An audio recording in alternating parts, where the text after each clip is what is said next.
इन्हीं का एक प्रश्न हो रहा है महाराज जी। ये कह रहे हैं कि मुझे कौन कौन से ऐसे कर्म करने चाहिए कि मैं मृत्यु और जीवन के चक्र से मुक्त हो जाऊं और प्रभु की सेवा में लीन हो जाऊं। हाँ, बेविचार ना करो, कोई नशा ना करो, किसी की हिंसा ना करो, कम बोलो, कम सुनो, कम देखो और निरंतर भजन करो, माया चक्र से मुक्त हो जाओ। निरंतर भजन करो, माया चक्र से मुक्त हो जाओ। अव्यावृत भजना, जो अखंड भजन करता है वो जन्म मरण के चक्र से मुक्त हो जाता है। अब पापाचरण करे, 2-4 माला घुमा ले, मनमानी आचरण करे तो पुनरपि जननम पुनरपि मरणम, ये पुनरपि जननी जठरे शयनम, ये बार बार भोगना पड़ेगा। जब तक पापाचरण बंद नहीं होगा और भगवान का भजन अखंड नहीं होगा तब तक जन्म मरण के चक्र से मुक्त होना संभव है। जब निरंतर भजन हो, जिस श्वास में हमारा नाम चलते हुए अंत हुआ वही श्वास हमें भगवत प्राप्ति करा देगी। अगर हमने संसार का चिंतन करते हुए शरीर छोड़ा तो चाहे जितने भजनानंदी रहे हो हमको जन्म लेना पड़ेगा।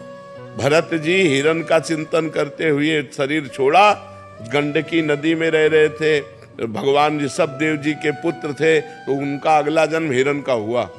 तो इसीलिए अखंड भजन मतलब निरंतर भजन, निरंतर राधा राधा राधा रट रहे हैं और राधा कहते हुए शरीर छूटा तो हमें राधा की प्राप्ति हो जाएगी, हमें श्री जी की प्राप्ति हो जाएगी। शिखा मिश्रा जी कानपुर से।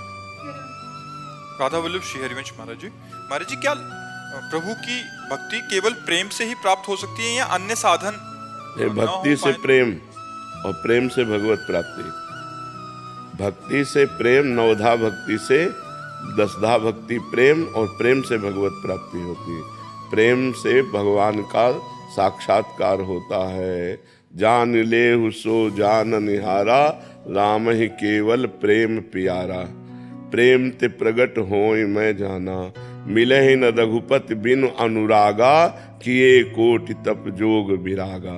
भगवान प्रेम से प्राप्त होते हैं। प्रेम 9 प्रकार की भक्ति करने से, श्रवणम, कीर्तनम, स्मरणम, विष्णुपाद सेवनम, अर्चनम, वंदनम, दास्यम, सख्य, आत्मनिवेदनम, इस तरह की 9धा भक्ति पूर्ण करने से भगवान से प्रेम हो जाता है और प्रेम से भगवान का साक्षात्कार होता है।